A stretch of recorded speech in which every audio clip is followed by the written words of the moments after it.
안녕하세요 여러분, 김영현 전도사입니다. 오늘 제 옆에 정말 대한민국에 있어서 정말 중요한 일을 하고 계신 놀라운 하나님 나라의 통로를 제가 모셨는데, 다 아시겠지만 우리 강도님이 저희 구독자분께 한번 소개해 주시면 감사하겠습니다. 네, 여러분 안녕하십니까? 예, 건국전쟁 만든 김도현 감독입니다. 건국전쟁 1도 저희가 너무 이렇게 마음속 깊이 새기면서 봤고, 저희 교회 청년들 그리고 저희 교회 모든 분들이 다 같이 가서 여러 번씩 보고 그랬거든요. 근데 2가 나오는 것도 너무 기대를 하고 있는데, 어떻게 2를 다시 제작하게 됐는지 그런 이제 마음들도 한번 나눠주시면 감사하겠습니다. 건국전쟁은 기독교인이라면은 반드시 지켜내야 되는 영화라고 저는 생각을 하고요. 왜냐하면 이승만 대통령이 기독교 크리스찬이었고, 그리고 기독교의 이념을 대한민국에 이렇게 뿌리 내린 가장 대표적인 장본인 중에 한 사람이에요. 그러니까 대한민국이 설립하기 전에, 그러니까 일제시대 전서부터 그 전까지는 이제 선교사들을 중심으로 해서 한국에서 교회가 뿌리 내렸다면, 사실은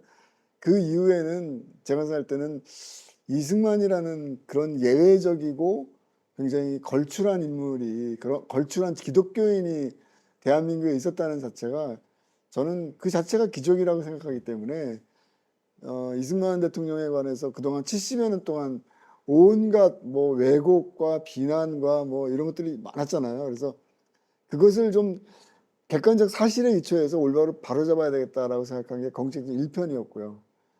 2024년도에 여러분들 덕분에 117만 명이나 되는 엄청난, 정말 저 평생에 이런 그 관객 수를 이렇게 흥행을 갖다가 해본 적도 없는데, 그래서 너무너무 감사했고, 그 자체가 또 하나의 또 두 번째 기적이라고 생각이 들었고, 그래서 계속 영화를 이어가야 된다는 생각을 계속 했었어요.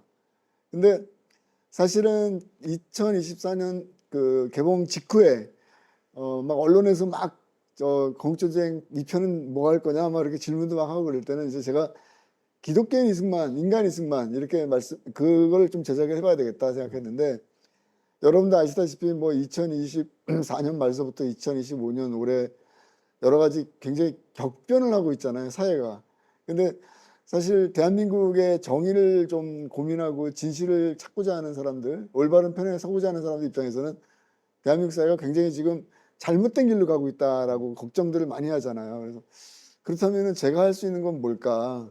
저는 어차피 영화로 제가 뭔가를 이렇게 이 사회에 좀 봉사하고 제 뭐 개인적인 미션이라고 생각하기 때문에, 그래서 그런 작업들을 하던 차에 이게 어느 날 갑자기 이제 마음속으로 지금 단계에서 이렇게 뭐 거의 뭐 나라가 지금 사회 공동체가 위기에 빠져 있고 정치적으로 막 혼란스럽고 뭐 정권도 지금 막 바뀌어 나가고 있는 이런 상황 속에서 인간 이승만이라는 추상적인 그런 개념보다는 좀 더 구체적으로 대한민국 국민들이 우리가 지금 어느 곳으로 가고 있는지, 우리가 어디서 와서 어느 곳으로 가야 되는지, 이런 좀 진실의 목소리를 좀 제대로 전달해 보는 게 중요하겠다. 그래서 조금 바꿨어요. 그래서 바꾼 게 뭐냐면은 공산주의에 대한 얘기예요. 그래서 저희가 건국전쟁 2는 공산주의의 프리즘을 통해서 본 대한민국의 해방 전후사의 재인식이라는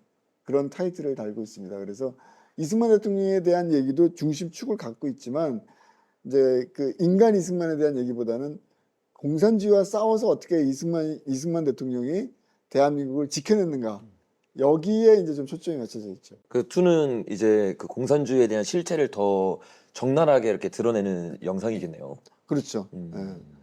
좌익 공산주의에 대해서 우리가 그동안 사실은 공부를 안 했어요.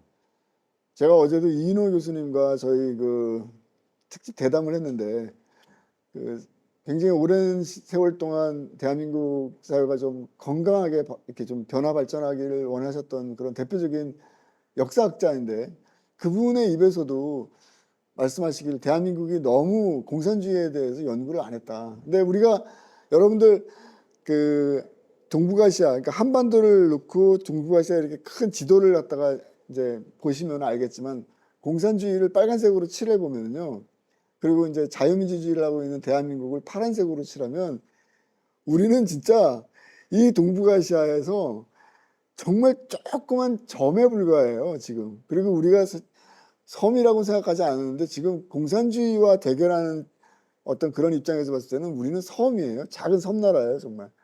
이거를 지켜낸다는 게 이거는 사실 정말 기적적인 일이거든요.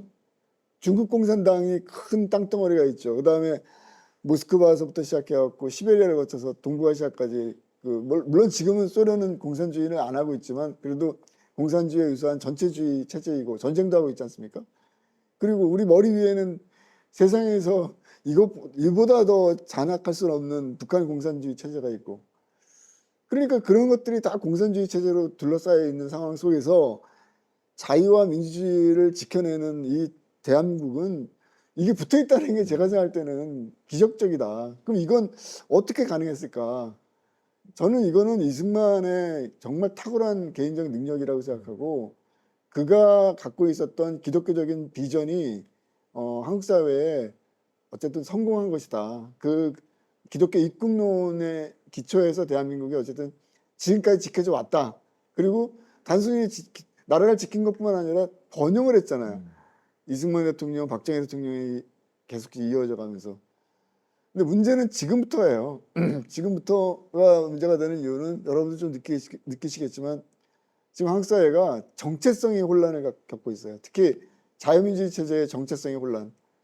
지금 뭐 새로운 정부가 들어섰는데 벌써부터 뭐 이상한 정책들이 너무 많이 나오죠. 여러분들 많이 느끼시겠지만 도저히 상식적으로 우리가 받아들일 수 없는 사람들이 감옥에 있다가 뭐 갑자기 하루아침에 죄 없는 사람을 풀려나고 선거권, 피선거까지 지금 부여가 된다고 하니까 이거 얼마나 기가 막힌 일입니까?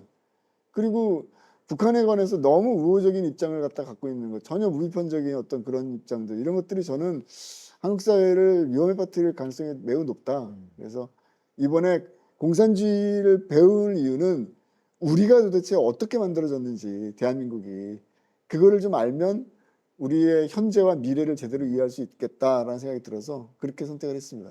이 영화를 준비하면서 되게 중요한 관점으로 많이 준비를 하신 것 같아요. 제가 봤을 때 이 대한민국이 태어났던 그 시기가 전체가 다 빨강색이었잖아요. 근데 정말 우리 지금 띄어져 있는 이 화면처럼 재헌 국회 때도 말했지만 하나님의 은혜로 이 대한민국이 회복에 대해서 태어났는데 그 태어났음에도 불구하고 남로당의 박헌영이 계속 끊임없이 대한민국을 점령하려고 하고 그 세대에 이어서 이제 386 세대가 일어나서 사실은 이제 2000년도 때부터 청와대 안에 침투에 들어갔다고 저는 보고 있거든요. 근데 그런 충격적인 일들이 이 사회 각 영역 가운데 일어나면서 저는 대한민국이 지금 완전히 적화됐다고 사실은 보고 있어요. 근데 이런 상황 가운데서 이것과 지금 준비하는 영화가 많이 오버랩이 됐을 것 같은데 준비하면서 지금 정말 적화가 되고 있는 그리고 정말 저는 이 선거부터 시작해서 모든 것들이 정말 거꾸로 가고 있다고 생각하거든요.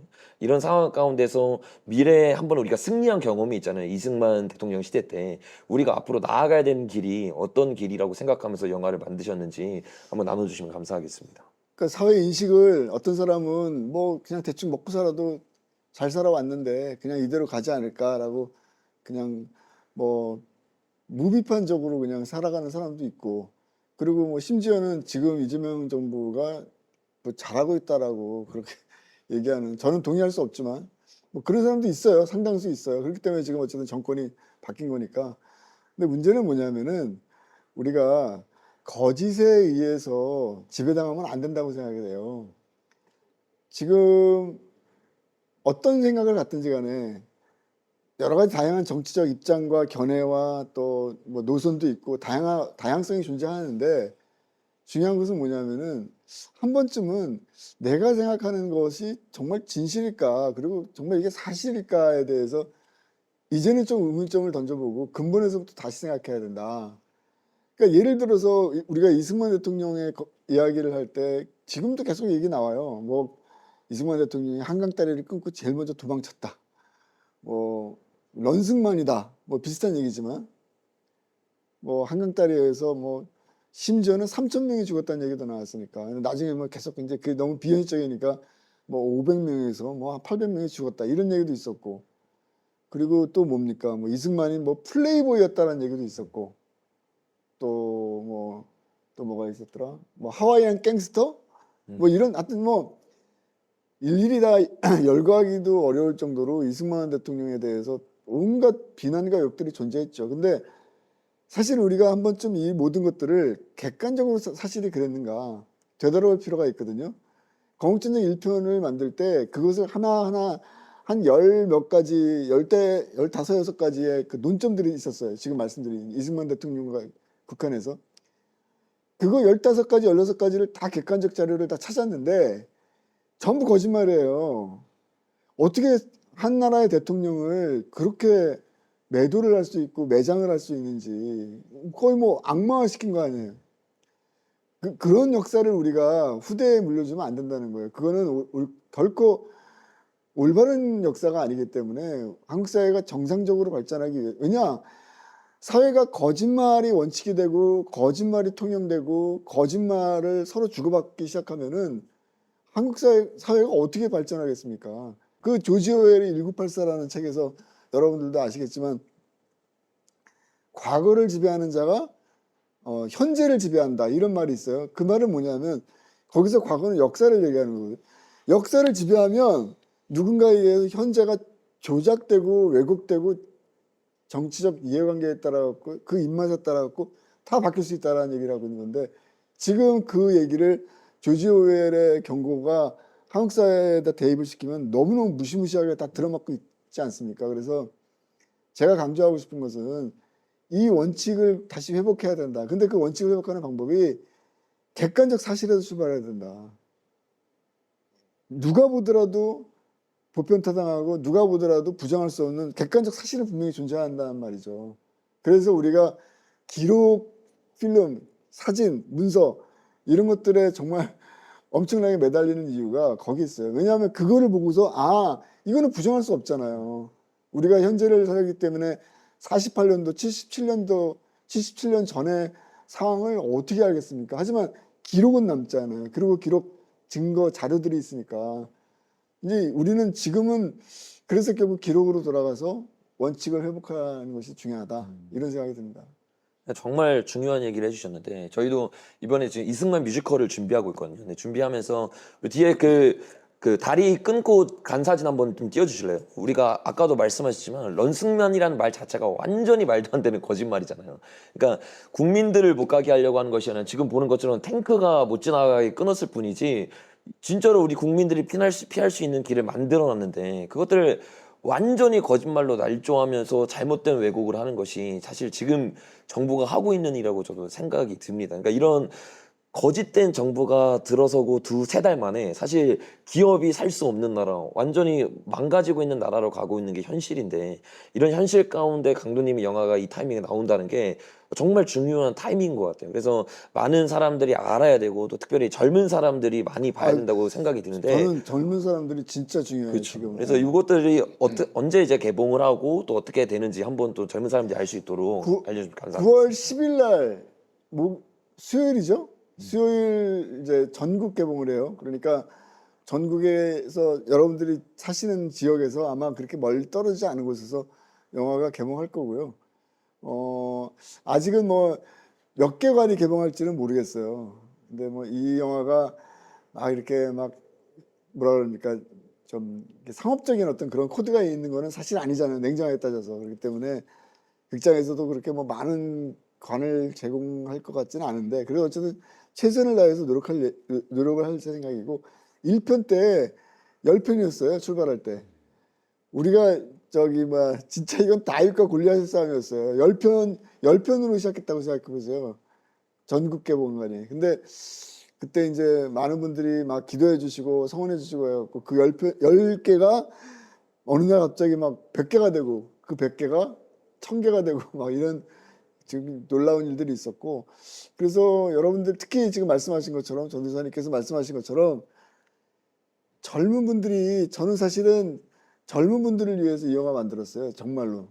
이 영화를 정말 봐주셨으면 좋겠다라고 말씀 꼭 드리고 싶은 그 분들이 저는 20, 30대 젊은 분들이다. 뭐 그건 너무나 당연한 게 대한민국의 미래가 사실은 이 젊은 층에게 달려 있고 그렇기 때문에 그분들이 역사를 좀 객관적 사실에 기초해서 다시 한번 좀 올바른 게 무엇인지를 지금 성찰하고 깨닫고 고민하면서 대한민국의 좀 미래를 좀 책임져 줬으면 좋겠다.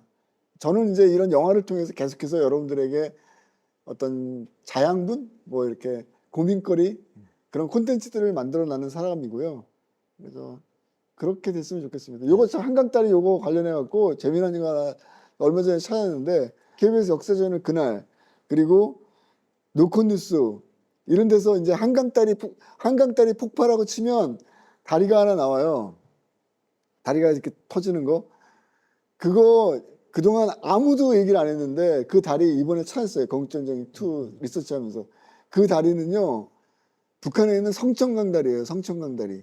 성천강 다리를 미군이 폭파시킨 자료를 한강다리 폭발하고 거짓말하고 있는 거예요. 이런 거짓말들이 역사에 있어서 어떻게 공중파에서 그 수많은 사람들이 수십만 수백만이 보는 데서 어떻게 한강다리라고 성천강 다리예요. 성천강 다리. 제가 이번에 아주 객관적 자료를 출처까지 해서 다 찾아냈거든요. 예를 들면 그런 거예요. 그러니까 이런 것들이 사소한 게 아니라 우리 역사를 근본에서부터 오염시켰다는 거예요. 지금 이런 것들도 마찬가지지 않습니까? 그래서 하여튼 여러분들이 정말 깨어있는 지금 자각하고 성찰하는 20, 30대 여러분들이 대한민국을 좀 구원하지 않을까. 저는 희망은 여러분들한테 달려있다. 대한민국의 미래는. 그런 생각해요. 그래서 열심히 영화 만들 겁니다. 예. 진짜 젊은 세대를 깨어나야 되는데 문제는 언론이 귀와 눈을 다 막고 있고 100년 전쟁 그 다큐멘터리도 뭐 말도 안 되는 거짓말들로 다 했잖아요. 근데 그런 이제 작용화된 이 미디어 사회 가운데서 이렇게 꿋꿋하게 그 길을 걷는 게 진짜 쉬운 일은 아니실 것 같아요. 근데 다음 세대를 위해서 이렇게 걸어주셔서 제가 대표해서 너무 감사하다는 말씀드리고 마지막으로 우리 정말 이 어려운 길을 걸어가면서도 이렇게 정말 다음 세대 살리기 위해 일을 하는 거잖아요. 그래서 마지막으로 그 시청자분들께 한마디 해주시면 감사하겠습니다. 뭐 이렇게 거창한 건 아니고요. 그냥 저는 제가 어느 순간 해야 될 것 같은 뭐 사명감? 뭐 너무 거창해질 수도 있는데 그냥 마음속에서 그걸 갖고 있기 때문에 그런 게 생겨나서 하는 것 뿐이고요. 근데 이제 혹시라도 이 영상을 보시고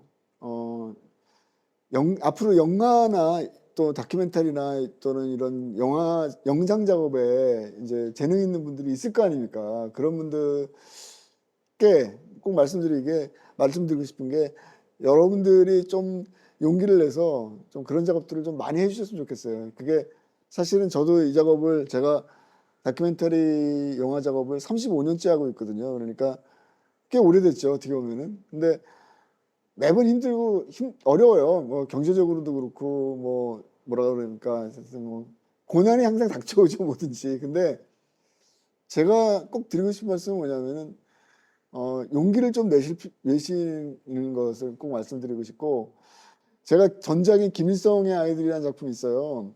그거는 동유럽에서 가깝지도 않아요. 동유럽에서 그것도 김일성 주체 사상을 본질을 파악하려고 했는 영화인데 그거 16년 걸렸어요, 여러분. 그 영화는. 그런데 극장에서 배급했는데 2,750명 보더라고요. 그러니 제가 이제 이걸 왜 말씀드리냐. 얼마나 경제적으로 큰 타격이 왔겠습니까, 이게. 가까운 데도 아니고 동유럽인데. 근데 그냥 계속 간 거예요. 그래서 어떻게 보면은 중간에 포기할 수도 있었는데. 그렇지 않습니까? 다른 일을 할 수도. 근데 포기하지 않고 끝까지 버티는 거. 아, 이런 것들이 진짜 중요하지 않나. 그래서 저는 그 성경 말씀, 여기 이제 또 교회 다니는 분들이 대부분일 테니까. 저는 그거 아주 철저하게 믿는 사람입니다. 그 말씀 하나로 여태까지 35년 동안 버텨왔기 때문에 여러분들도 아마 영화 작업을 하시는 분들 또 이런 것을 고민하시는 분들 있으시면 좀 신념을 갖고 믿음을 갖고 계속 하시면 좋은 결과를 얻지 않을까 이런 말씀 꼭 드리고 싶네요. 용기를 좀 내셔서 계속 작업을 하시라 그런 말씀 드리고 싶습니다. 너무 감사합니다. 우리 감독님 위해서도 영상 보시는 분들 꼭 기도해 주시고 또 9월에 개봉하는 이 영화 젊은 분들이 또 많이 보고 한국의 교인들이 많이 보고 깨어날 수 있도록 여러분들이 같이 이렇게 힘써 주시면 감사하겠습니다. 네, 오늘 영상은 여기서 마치도록 하겠습니다. 감사합니다. 네. 감사합니다. 네. 우리 독립의 서광이 비치나니 일심합력으로 외적을 파하고 우리 자유를 우리 손으로 회복합시다. 날 사랑하는 동포여, 이 말을 잊지 말고 전파하며 준행하시오. 이후에 또다시 말할 기회가 있으려니와 우리의 자유를 회복할 것이 이때 우리 손에 달렸으니 분투하라. 나와라. 우리가 길을 흘려야 자손난대 자유민초를 회복할 것이다. 나와라. 나의 사랑하는 2300만 동포여. 힘없는 작은 나라, 가난한 인생길에서 나에게 보여진 아버지의 길, 사랑의 길, 그 십자가, 나는 그 길에서 당신도 만났고 빛도 없던 어둠 속 그 어둠을 밝혀준 나의 빛, 나의 꿈, 사랑의 그 길, 아버지의 길, 그 길을 따라가 눈물의 그 길 위에서 나에게 보여진 아버지의 길, 진리의 길, 그 십자가, 나는 그 길에서 주님을 만났고 빛도 없던 어둠 속 그 어둠을 밝혀준 나의 빛, 나의 꿈, 사랑의 그 길, 아버지의 길. The Father's way, 눈물 위에 핀 진리. The Father's way, 사랑으로 가